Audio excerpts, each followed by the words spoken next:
AP అసెంబ్లీలో CM Chandrababu మాట్లాడుతున్నారు. ఇప్పుడు లైవ్ చూద్దాం. ప్రజలు ఇచ్చిన ఈ చారిత్రాత్మక తీర్పుని గౌరవించాలి, ప్రజల నమ్మకాన్ని నిలబెట్టుకోవాలి, ప్రజా ఆకాంక్షలు నెరవేరాలి, ప్రజల అంచనాలని అందుకునే విధంగా మనందరం పనిచేయాల్సిన బాధ్యత ఉంది. అందుకే ఈ ప్రభుత్వం అనునిత్యం ఆలోచించుకుంటూ ఏ విధంగా ముందుకు పోవాలనో ముందుకు పోయే ప్రయత్నాలు చేస్తున్నాం. అయితే అధ్యక్ష, ఇది జరిగినప్పుడు కూడా ఒక విషయం మీకు చెప్పాలి. ఆంధ్రప్రదేశ్ రాష్ట్రంలో ఆ రోజు సమైక్య ఆంధ్రప్రదేశ్లో కానీ ఇప్పుడు నవ్యాంధ్రప్రదేశ్లో కానీ మరే ఏ నేతకు దక్కని గౌరవం నాకు దక్కింది. ఇన్ని సంవత్సరాలు సమైక్య ఆంధ్రప్రదేశ్లో 9 సంవత్సరాలు అందరికంటే ఎక్కువ ముఖ్యమంత్రిగా ఉండే అవకాశం వచ్చింది. 10 సంవత్సరాలు ప్రతిపక్ష నాయకుడిగా పనిచేసే అవకాశం వచ్చింది. అదే మరి ఇక్కడ ఒకసారి రెండోసారి ముఖ్యమంత్రిగా ఒకసారి ప్రతిపక్షంలో పనిచేసే అవకాశం ప్రజలు ఇచ్చారు. అదే ఇంకొక విధంగా దేశ అనునిత్యం కష్టపడి పనిచేయడం, నిజాయితీగా ఉండడం, అనుక్షణం ప్రజలు వాళ్ళ బిడ్డల సంక్షేమమే ధ్యేయంగా పనిచేస్తూ వచ్చాను. అందుకే 4 దశాబ్దాలుగా ప్రజలు ఆదరించారు. వాళ్లకు నా జీవితాంతం కూడా రుణపడి ఉంటానని చెప్పి మరొక్కసారి ప్రజలందరికీ విజ్ఞప్తి చేస్తున్నాను. మొట్టమొదటిసారి అధ్యక్ష 1978లో నేను ఎమ్మెల్యే అయ్యాను. అప్పటి నుంచి ప్రజల కోసం పనిచేయడం, అనునిత్యం అధ్యయనం చేయడం, నిత్య విద్యార్థిగా నేర్చుకోవడం, నేర్చుకున్న విషయాల్ని ప్రజలకు న్యాయం జరిగే విధంగా ఏమేం చేయాలో చేసుకుంటూ ముందుకు వచ్చాం. 46 సంవత్సరాల కంటే ముందు ఎన్నో పదవుల్లో చేపట్టిన 46 ఏళ్లుగా నా రాజకీయ జీవితంలో ఎన్నో పదవులు చూశాను, ఎన్నో కష్టాలు చూశాను, అవమానాలు పడ్డాను. కడాన నా మీద క్లేమోర్ మైన్స్ 24 బ్లాస్ట్ చేస్తే సాక్షాత్ వెంకటేశ్వర స్వామి నన్ను కాపాడాడు, ప్రాణభిక్ష పెట్టాడు, పునర్జన్మ కల్పించాడు.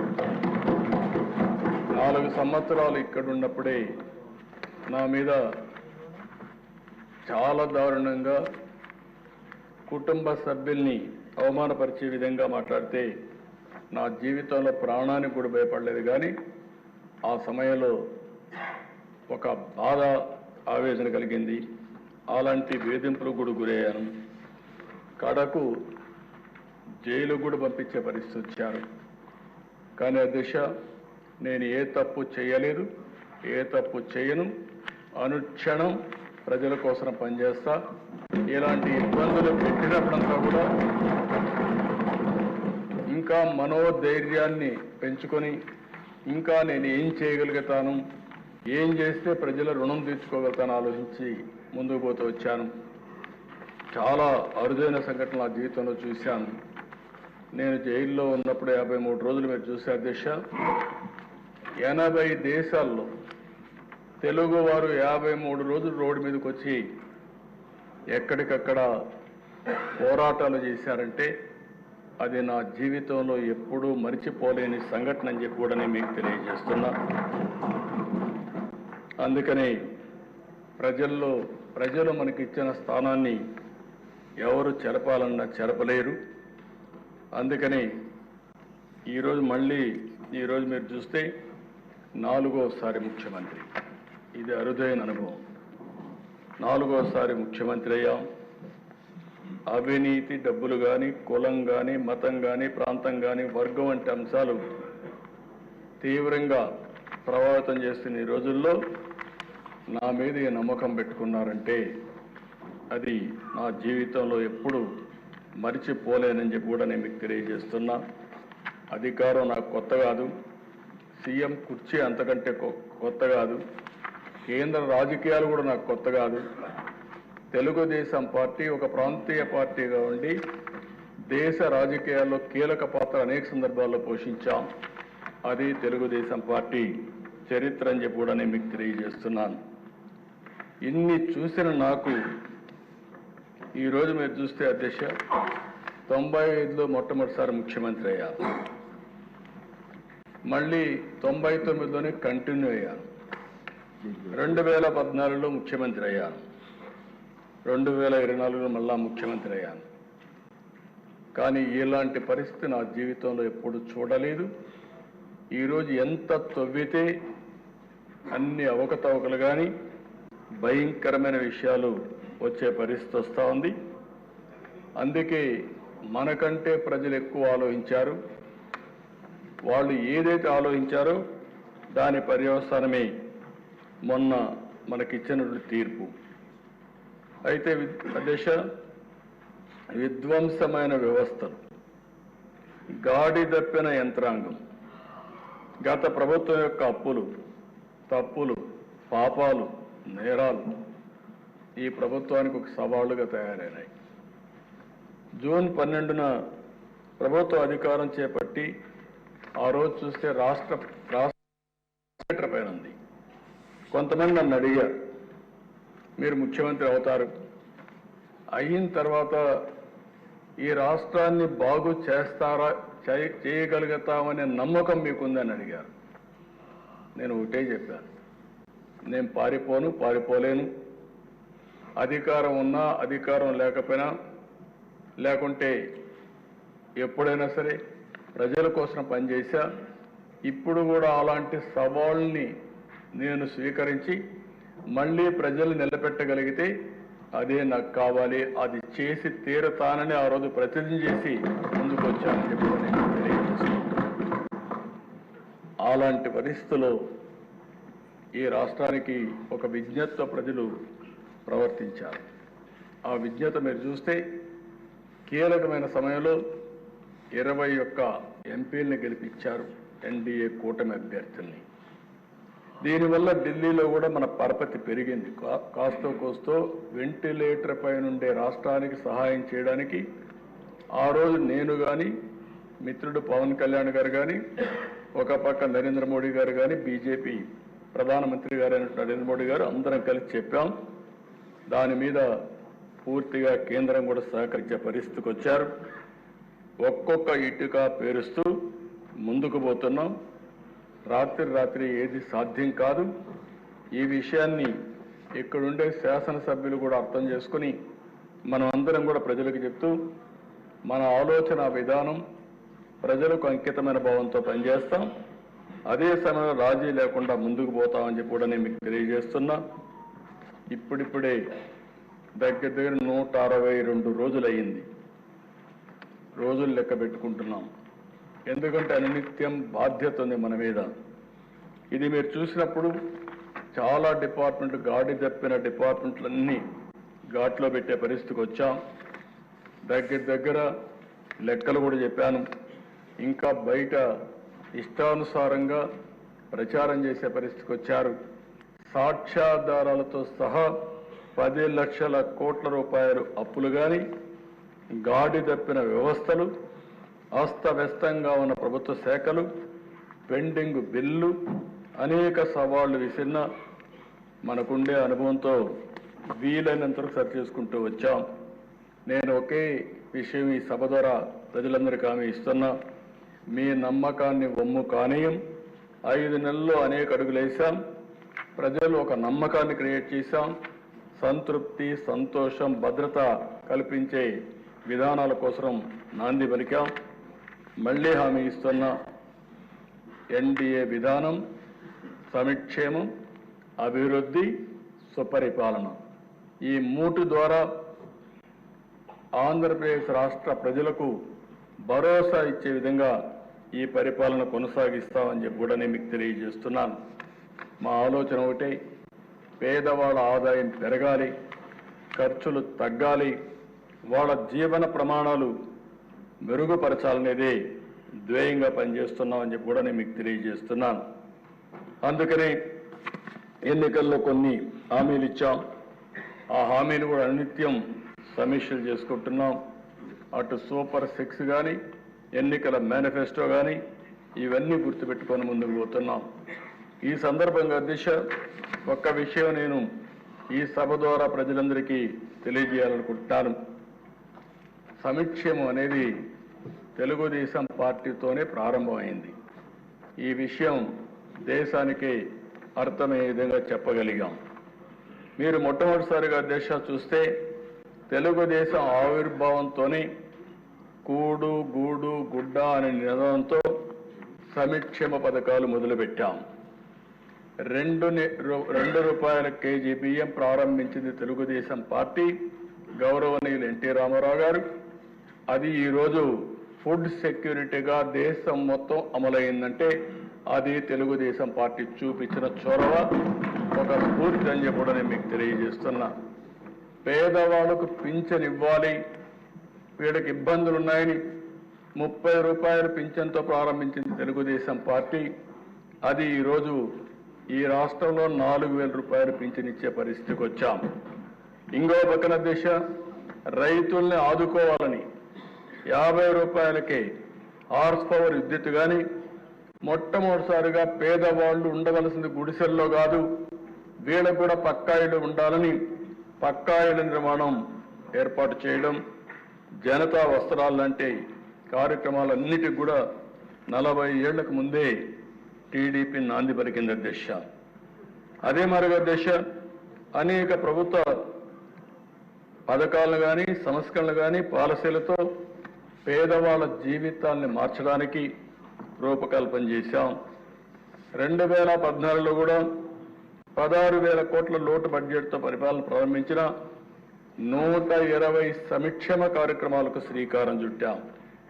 గిరిజనులకు, దళితులకు 27 పథకాలు, ముస్లింలకు ఒక 10 పథకాలు, బీసీలకు ఆదరణ వంటి పథకాలతో ముందుకు పోయిన దిశ. సమైక్య ఆంధ్రప్రదేశ్లోని గర్ల్ చైల్డ్ ప్రొటెక్షన్ స్కీమ్ కింద 5,000 రూపాయలు బ్యాంకులో డిపాజిట్ చేసి అందులో వచ్చే వడ్డీ, ఆ ప్రిన్సిపల్ అమౌంట్ ఆడబిడ్డల భవిష్యత్తుకు భరోసా ఇచ్చిన పార్టీ తెలుగుదేశం పార్టీ అని చెప్పి కూడా మీకు తెలియజేస్తున్నాను. ఇదే కాకుండా దిశ పోయినసారి అయితే దగ్గర 120 స్కీములు తీసుకొచ్చాం. ఎన్టీఆర్ బేబీ కిట్ కానీ, తల్లి బిడ్డ ఎక్స్ప్రెస్ కానీ, అనేక సంక్షేమాలు. బీమా 5 లక్షల రూపాయలు బీమా ఇవ్వడం, మట్టి ఖర్చులకు 10,000 రూపాయలు ఇవ్వడం, కడాను ఎవరైనా చనిపోతే గౌరవప్రదంగా వీడ్కోలు ఇవ్వాలని మహాప్రస్థానం పెట్టి డెడ్ బాడీని కూడా శ్మశాన వరకు తీసుకుపోయి గౌరవంగా అంత్యక్రియలు చేపించేదానికి శ్రీకారం చుట్టాం అధ్యక్ష. ఇప్పుడు అధ్యక్ష ఇక్కడికి వచ్చినప్పుడు మనం ఆలోచిస్తే ఈ ప్రభుత్వం వస్తానే మొదటి డెసిషన్ ఏదైతే పింఛన్లు 4,000కు పెంచాం. ఎన్టీ రామారావు గారు 30 రూపాయలతో ప్రారంభించిన పేదల పింఛను 4,000 రూపాయలు పెంచడం దేశంలోని మొట్టమొదటిసారి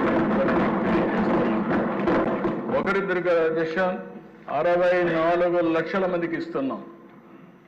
64 లక్షల మందికి పేదల భరోసా కింద మొదటి తారీఖును అందజేసి వాళ్ళని ఆదుకుంటున్నాం.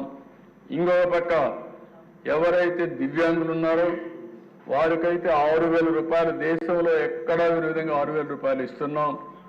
ఇంకో పక్కన అనారోగ్యంతో బాధపడే వాళ్ళకి 10,000, 15,000 ఇచ్చి వారందరినీ ఆదుకునే పరిస్థితి తీసుకొచ్చాం. ఈరోజు అధ్యక్ష ఇక్కడ ఉండే వాళ్ళందరికీ కూడా ఒక ఐడియా ఉండాలి. ఈరోజు మీరు చూస్తే ఈరోజు మనం ఇచ్చేది 4,000 రూపాయలు, 6,000 రూపాయలు, 10,000 రూపాయలు, 15,000 రూపాయలు ఇస్తున్నాం. మన తర్వాత ఇచ్చేవాళ్ళు దేశంలో చాలా సంపన్న రాష్ట్రాలు ఉన్నాయి, ఆదాయం ఎక్కువ వచ్చే రాష్ట్రాలు ఉన్నాయి. ఈరోజు మహారాష్ట్ర ఉంది, లేకపోతే తమిళనాడు ఉంది, కర్ణాటక ఉంది. విభజన తర్వాత మనకంటే తెలంగాణ కూడా ఆదాయం ఎక్కువ వస్తుంది. మీరు చూస్తే అధ్యక్ష మనం 4,000 ఇస్తే హర్యానా 2,500, ఆ తర్వాత మూడోది మనం చూసి తెలంగాణ 2,016, కర్ణాటక 64,600, 65 సంవత్సరాలు పైబడితే 1,200. ఇంకో పక్కన దేశ తమిళనాడులో 1,200. మనం ఇచ్చేది 4,000, 6,000, 10,000, 15,000 ఇస్తే వాళ్ళు ఇచ్చేది 1,200. ఉత్తరప్రదేశ్ 1,000 రూపాయలు, మహారాష్ట్ర 600, గుజరాత్ అక్కడ చూస్తే 60 నుంచి 79 రూపాయలు, 60 నుంచి 79 వయసు వరకు 750, 80 సంవత్సరాలు పైబడితే 1,000 రూపాయలు ఇస్తున్నారు. అంటే ఈరోజు మనం గుర్తుపెట్టుకోవాల్సింది, దేశంలో ఏ రాష్ట్రంలో జరగనటువంటి అతిపెద్ద సంక్షేమ కార్యక్రమం పేదలకు ఇచ్చే పింఛన్లని చెప్పి కూడా నేను మీకు తెలియజేస్తున్నాను. 33,000 కోట్ల రూపాయలు ఇస్తున్నాం. మొదటి తారీఖుని ఇస్తున్నాం. అవసరాన్ని బట్టి, వాళ్ళ ఆర్థిక పరిస్థితులను బట్టి, వాళ్ళకుండే సమస్యలను బట్టి మానవతా దృక్పథంతో ఈ యొక్క పెన్షన్లు ఇస్తున్నామని చెప్పి కూడా నేను మీకు తెలియజేసుకుంటున్నాను. రెండవ కార్యక్రమం అధ్యక్ష, పేదల కోసం ఇప్పటికే 198 చోట్ల అన్నా క్యాంటీన్లు ప్రారంభించాం. ఇంకా నేను ముందే చెప్పాను, పాతవన్నీ ప్రారంభిస్తాం. ఏ నియోజకవర్గంలో అయితే అన్నా క్యాంటీన్ లేదు, అక్కడ కొత్తగా ఒక్కొక్క నియోజకవర్గానికి కనీసం ఒక అన్నా క్యాంటీన్ పెట్టే బాధ్యత ఈ ప్రభుత్వం తీసుకుంటామని చెప్పి కూడా నేను మీకు తెలియజేస్తున్నా. పేదవాళ్ళకి, ఆకలేసేవాడికి కనీసం కడుపు నిండా తిండి పెట్టడం మన బాధ్యత అధ్యక్ష.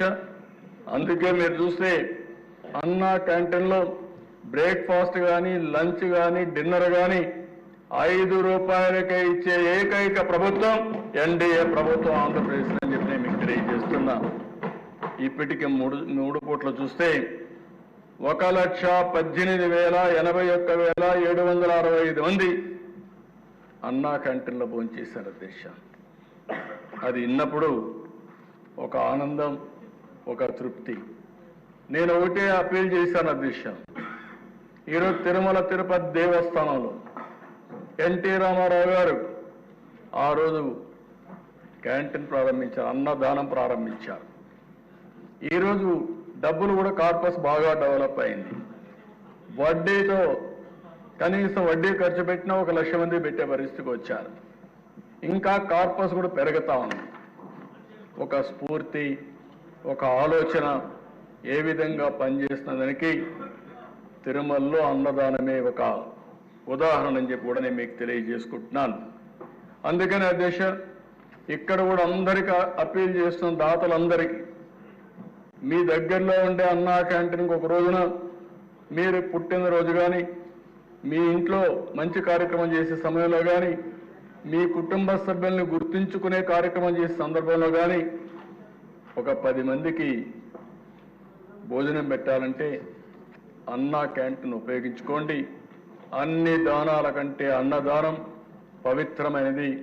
ఈ కార్యక్రమానికి నాంది పలికి డబ్బులు పెరగడానికి ప్రభుత్వానికి కష్టం కాదు అధ్యక్ష.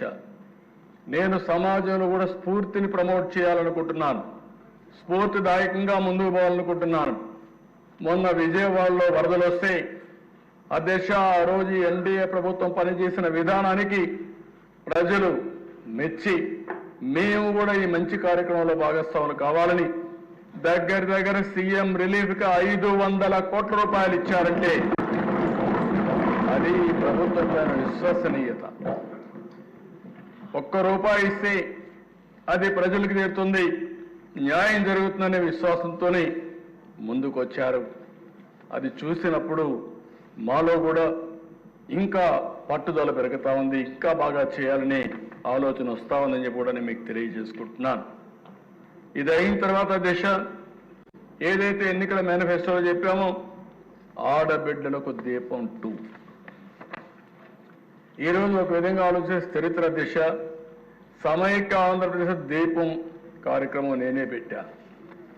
ఆ రోజు దేశంలో ఎవ్వరూ కూడా ఆలోచించినప్పుడు మా తల్లి కష్టాలు నేను ఒకసారి ఆలోచించుకుని ఎవరైతే ఆడబిడ్డలు ఉన్నారో ఏ ఆడబిడ్డకు అలాంటి కష్టం రాకూడదనే ఉద్దేశంతో ఆ రోజు దీపం ప్రవేశపెట్టాం. ఈ దీపం యొక్క ముఖ్యమైన ఉద్దేశం చూస్తే అధ్యక్ష, ఎక్కడెక్కడో కట్టెలు తెస్తారు. ఓసారి వర్షాకాలంలో బయట ఉంటే కట్టెలన్నీ ఎండిపోతే, బాగా తడిచిపోతే ఆ కట్టెలు తీసుకొచ్చి పొయ్యిలో పెడితే ఎంత పొగంటే ప్రతి ఒక్క ఇంట్లో ఒకే బెడ్రూమ్ ఇల్లు ఉంటుంది, రూమ్ ఒకటే ఉంటుంది, అక్కడే కిచెన్, అక్కడే డైనింగ్, అక్కడే పడుకుంటారు.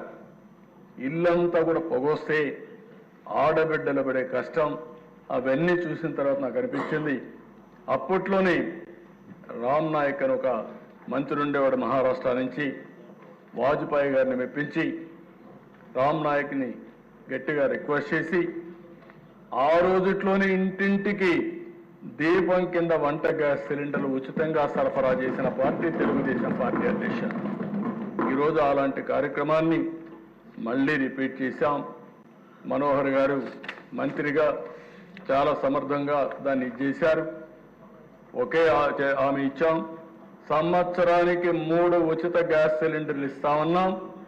ప్రతి సంవత్సరం 3 ఉచిత గ్యాస్ సిలిండర్లు ఇచ్చే బాధ్యత ఈ ప్రభుత్వం తీసుకుంటున్నామని చెప్పి కూడా నేను మీకు తెలియజేస్తున్నాను. కొంతమంది తెలియని వాళ్ళు మాట్లాడుతున్నారు, ఎక్కడిచ్చారంటారు. ఇది క్యాష్గా చేతికి ఇవ్వడానికి, గ్యాస్ తీసుకుపోవాలంటే సిలిండర్ కావాలి. అంటే ఎవరైనా సరే గ్యాస్ సిలిండర్ ఇంట్లో ఉంటే అయిపోతానే బుక్ చేసుకుంటారు, బుక్ చేసుకుంటే గ్యాస్ వస్తుంది దశ. మేము ఏదైతే చెప్పామో చెప్పినప్పటి నుంచి ఇప్పటి వరకు 42,40,000 మందికి గ్యాస్ సిలిండర్లు బుక్ చేసుకున్నాం, వాళ్ళకందరికీ ఇస్తున్నాం. ఇంకొక విషయం కూడా చెప్తున్నాను అధ్యక్ష, దీనివల్ల ఒకటే కండిషన్, సింపుల్ కండిషన్, ఎవరైనా సరే రేషన్ కార్డు ఉండాలి, రెండోది ఆధార్ ఉండాలి. ఈ 2 ఉంటే అందరూ ఎలిజిబుల్. మీరు కూడా చెప్తున్నా, ఊరికే విమర్శలు చేసేది మానండి. ఒకటే హామీ ఇస్తున్నా, ఈ హౌస్ లో ఎవరికైతే రేషన్ కార్డు ఉందో, ఎవరైతే ఆధార్ అథెంటికేషన్ ఉందో, అలాంటి అందరూ కూడా దీపం 2 కింద 3 సిలిండర్లకు అర్హులు, తీసుకునే హక్కు వాళ్ళకు ఉంది. ఎవరైనా ఇవ్వకపోతే దబాయించి తీసుకోమంటున్నా. మనోహర్ గారిని కూడా కోరాను, ఢిల్లీలో కూడా నేను చాలా స్పష్టంగా రిక్వెస్ట్ చేశాను, మేమే డబ్బులు కడతాం, మీరు వాళ్ళ దగ్గర డబ్బులు కూడా కట్టకుండా తీసుకోకుండా ఇమ్మని చెప్పి రిక్వెస్ట్ చేశాం. కానీ వారు చెప్పింది ఇప్పటి వరకు అన్ని కార్యక్రమాలు కూడా ముందు డబ్బులు కడితే మళ్ళా వాళ్ళ అకౌంట్ డబ్బులు ఇచ్చుకోండి, కానీ ఇది చేయొద్దనే పరిస్థితికి వచ్చారు. కానీ ప్రయత్నం చేస్తున్నాం. కానీ ఈరోజు ఎవరైనా ఇది కట్టిన ఆర్డర్ బుక్ చేసుకున్న తర్వాత 48 గంటల్లో వాళ్ళ అకౌంట్లో డబ్బులు వేసే బాధ్యత ఈ ప్రభుత్వం తీసుకుంటాం. ఎస్క్రో అకౌంట్ కూడా ఓపెన్ చేశామని చెప్పి నేను మీకు తెలియజేస్తున్నాను. అదే మరిగా దిశ, ఈరోజు చెత్త పన్ను రద్దు చేశాం. కనీసం చెత్త మీద పన్నేసి 83 లక్షల మెట్రిక్ టన్నులు చెత్తంతా పేరకపోయే పరిస్థితి వచ్చింది. ఇప్పుడు కూడా చెప్తున్నా నారాయణ గారికి, ఎంత తొందరగా వీలైతే అంత తొందరగా ఆ చెత్త వదిలించమని చెప్పి. ఆయన అంటున్నాడు 1 ఇయర్ అంటున్నాడు, 1 ఇయర్ కుదరదు, నెక్స్ట్ అక్టోబర్ లోపల పూర్తిగా చెత్తంతా కూడా తీసే బాధ్యత, వీళ్ళు వేసిపోయిన చెత్తని క్లీన్ చేసే బాధ్యత తీసుకోవాల్సిన అవసరం ఉంది. చెత్త పన్ను రద్దు చేశామని చెప్పి కూడా నేను మీకు తెలియజేస్తున్నాను. అధ్యక్ష, మత్స్యకారులు పొట్టగొట్టారు, 217 జీవో తీసుకొచ్చారు. కనీసం అంతవరకు జీవనోపాధి, వాళ్ళు స్వేచ్ఛగా ఎక్కడన్నా చెరువు ఉంటే ఆ చెరువులు ఆ సొసైటీ పోయి ఎక్కడికక్కడ ఉపాధి కల్పించుకునేవారు. అందుకే మళ్ళీ ఆ జీవోను రద్దు చేసి మత్స్యకారులకు అండగా ఉండడానికి ప్రభుత్వం ముందుకు పోతున్నాం. అవసరమైతే రుణాలు ఇప్పిస్తాం, వారికి గ్రాంట్ ఇస్తాం, అన్ని విధాలు అభివృద్ధి చేస్తామని చెప్పి కూడా నేను మీకు తెలియజేస్తున్నాను. స్వర్ణకారుల కోసం ఒక కార్పొరేషన్ పెట్టాం. ఆ రోజు చెప్పాం, స్వర్ణకారుల్ని పూర్తిగా ప్రోత్సహించే బాధ్యత ఈ ప్రభుత్వాన్ని. మొట్టమొదటిసారిగా దేశ గీత కార్మికులకి 10% మద్యం షాపులు వాళ్ళకి కేటాయించే కార్యక్రమానికి శ్రీకారం చుట్టాం. ఎందుకంటే చేతి వృత్తులు, కుల వృత్తుల్ని గౌరవించాల్సిన అవసరం ఉంది. వాళ్ళ జీవనోపాధి పోయింది. అందుకని వీళ్ళంతా కూడా గీత కార్మికులు ఏదైతే ఒకప్పుడు మీరు చూస్తే కళ్ళు గీసి వాళ్ళు జీవనోపాధి గడిపేవారు. అందుకే వాళ్ళ వృత్తిని గౌరవిస్తూ 10% మద్యం షాపుల వారికే కేటాయించాం. ఇంకో పక్కన దిశ అర్చకుల జీతాలు చాలని జీతాలు వస్తా ఉంటే 10,000 నుంచి 15,000కు పెంచాం.